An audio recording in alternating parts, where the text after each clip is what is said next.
Proverbs, the 3rd chapter, and we're going to be starting with verse 1. And we need to remember that most of the Proverbs came from Solomon, the wisest man that there ever was. But so they really indicate a holy, wise father's advice. That's what we're talking about. And this morning we talked about Joshua when he said, "As for me and my house," a father, when they're following the biblical tradition, leads their family spiritually. They're a rock for their family. And so this teaching is both practical and spiritual.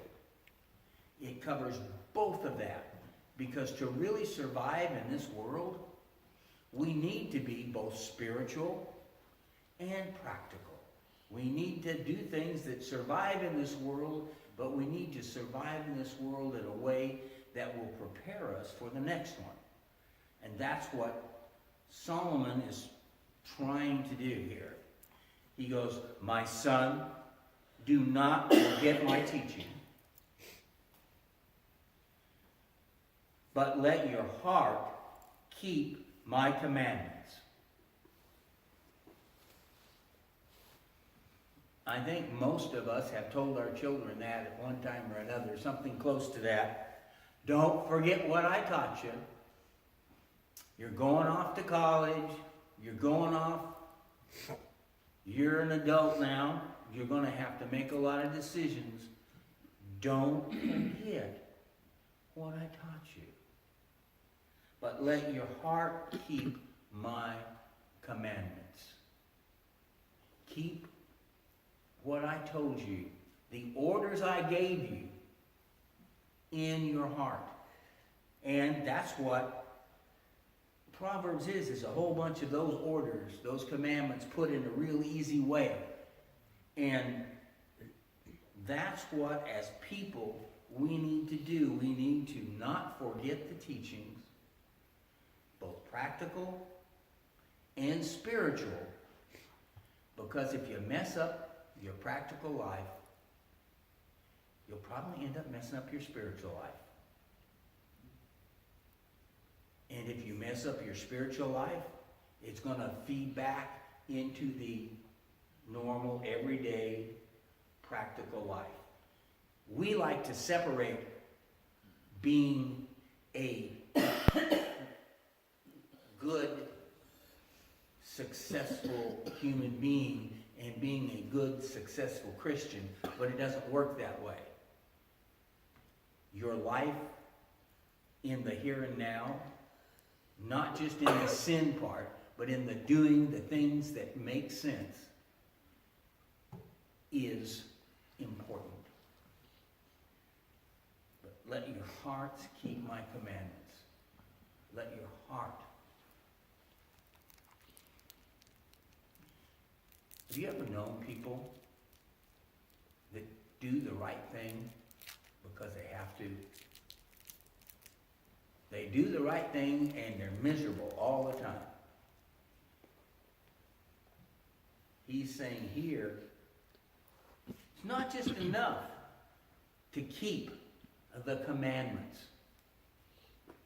And sometimes, because that's all we ever see, is how we obey God, whether people obey or not.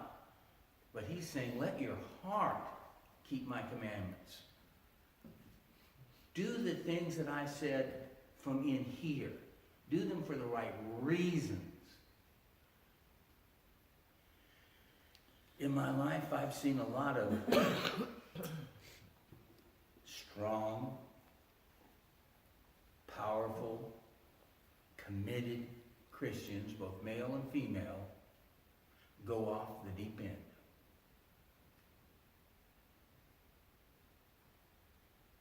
And when you look back, you find out that almost every time it was because their heart was not keeping the commandments.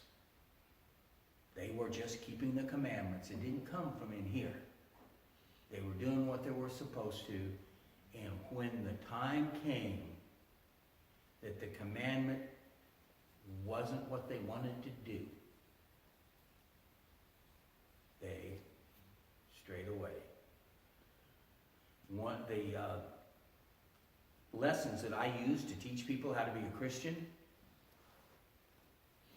came from a great teacher, wonderful teacher, did wonderful things. Decided that because his wife was bipolar, and that could be hard to live with, he wanted to get her. And when they said, well, now, you know, if you do that, you need to stay celibate. If you know, that's not right, but you need to do that. And he goes, oh, you know me, I can't do that. When his desires crossed with the commandments, he threw them away. That's why we need to put the commandments in our heart, that we're doing them because we love God, not just because we have to or because it's easy. But now here's this really cool part that I like in verse 2. For the length of days and the years of life and the peace they will add to you. Length of days, years of life, and peace. That's what being God's child adds to you. We'd like to think that no, it has nothing to do with length of life and days. But the one we always use to tell our children is honor your father and mother. The first commandment. Why? Because you will live long in the... Wasn't kidding. Doing what God says is good for you. God doesn't give us rules that are bad for us. So many of the sins that people succumb to, we like to just, well, that's just a sin. God said it was a sin. But if you really look, the things that God has said are sin are bad for us. They hurt us, not just spiritually, but physically as well. You know, that's the thing, is God is saying here, if you keep my commandments, you're going to have long days and years of your life. It's good for you. But the one that, to me, is the most important, because it doesn't matter whether you pass away at 40 or you're hanging around and you pass away Sunday morning on your 110th birthday. What's important, not just where you go when you die, but I'm going to be practical.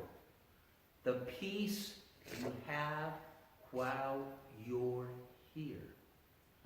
There are people who live long lives and are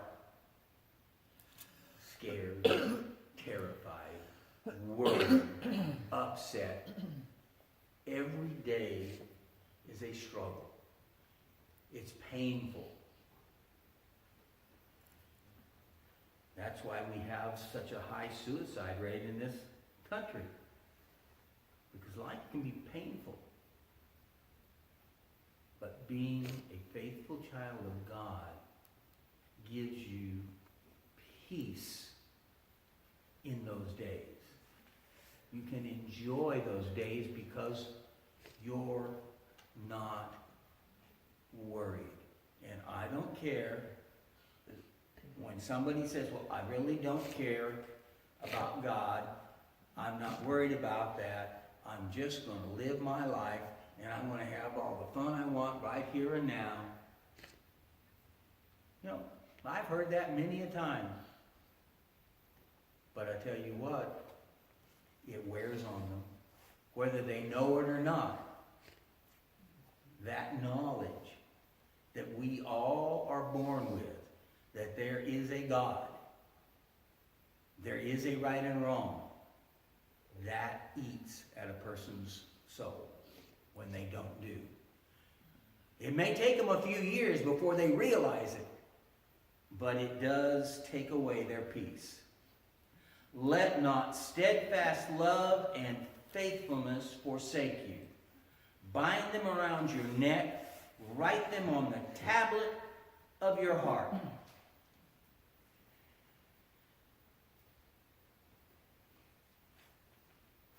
Steadfast love. I like that. Because we live in a world of 10-second love. Whether it comes to romantic love, friendship love, love of your country, love of anything, it's just like that. It's not steadfast. It changes and changes. God wants us to have steadfast love. A love for Him that doesn't waver. A love for our spouse that doesn't waver. A love for our children. A love for our nation. A love for the people around us that doesn't waver. A love that doesn't change when somebody is sinful. If your child is a terrible sinner,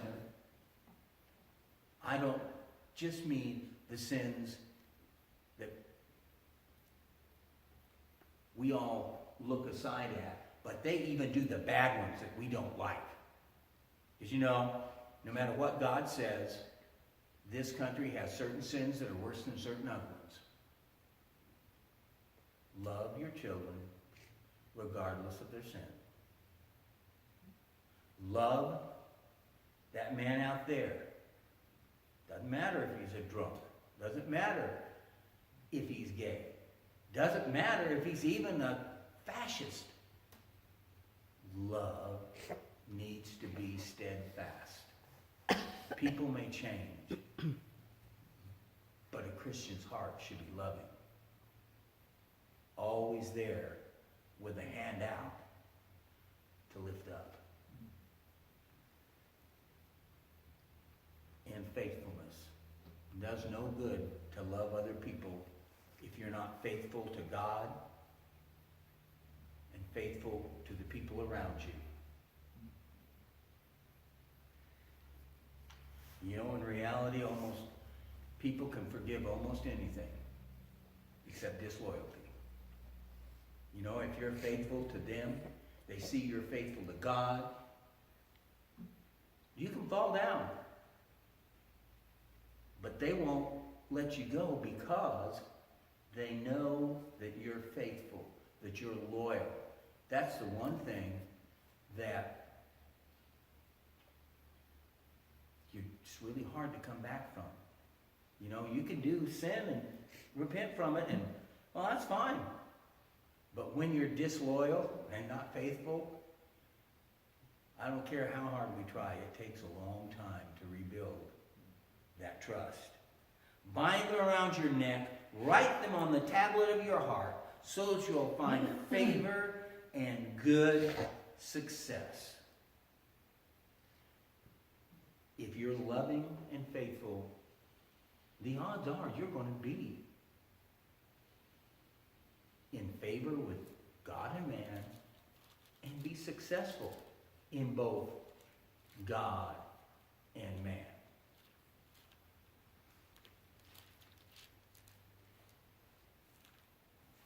Trust in the Lord with all your heart and do not lean on your own understanding.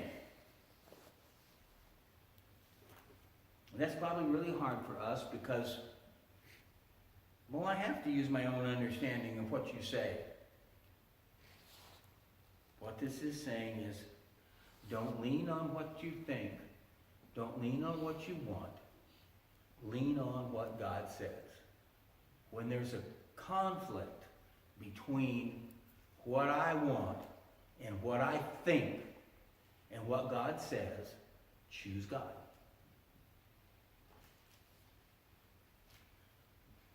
I can't tell you how many people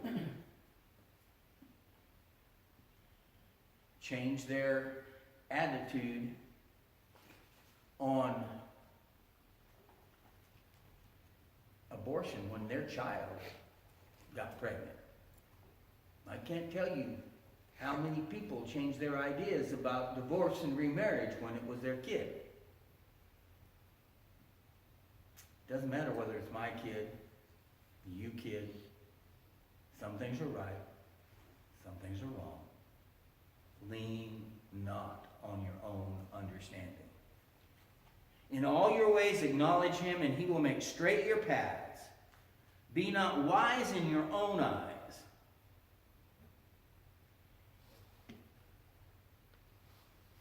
You may be the smartest person in the entire world, but every single person you meet can do something better than you, know something you don't know. Don't be wise in your own understanding, in your own eyes, and think, well, I'm wise, I don't have to listen to anybody else. Doesn't matter how wise you are. Maybe that little child over there, maybe that person over there that you don't really respect too much, there'll be something in life that they know that you don't. Always be looking to find out what's the right thing. Fear the Lord and turn away from evil. And I think that that's probably a good time to stop there. Fear the Lord and turn away from evil. And I'm going to tell you something that I think is kind of important as we close on that thought. There's a lot of things that are wrong in this life, and we need to do what's right. But we need to realize that there is evil. There's not just people who are bad, things that are wrong, because there are, but there is actual evil. Turn away from evil.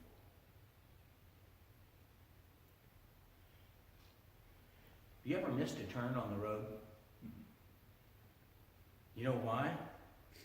Usually it's because you didn't think the turn was coming. You weren't looking for it. I was traveling.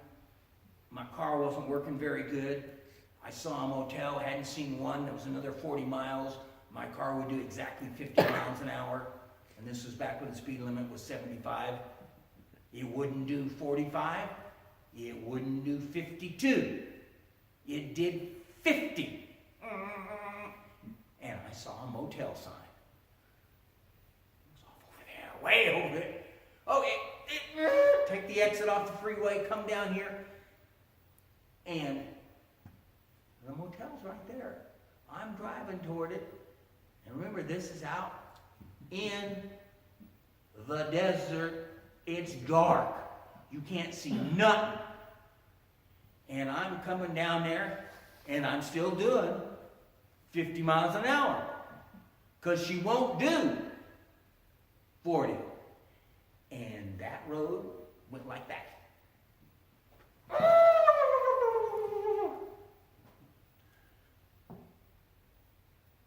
It was hard. But I was trying to see where the road was. If you don't look out for evil, you'll miss it. It'll sneak up on you, and you'll have a wreck. You turn away from evil means you got to be on the watch for evil. And it can creep into our lives so easy. Well, the invitation song will be number 934.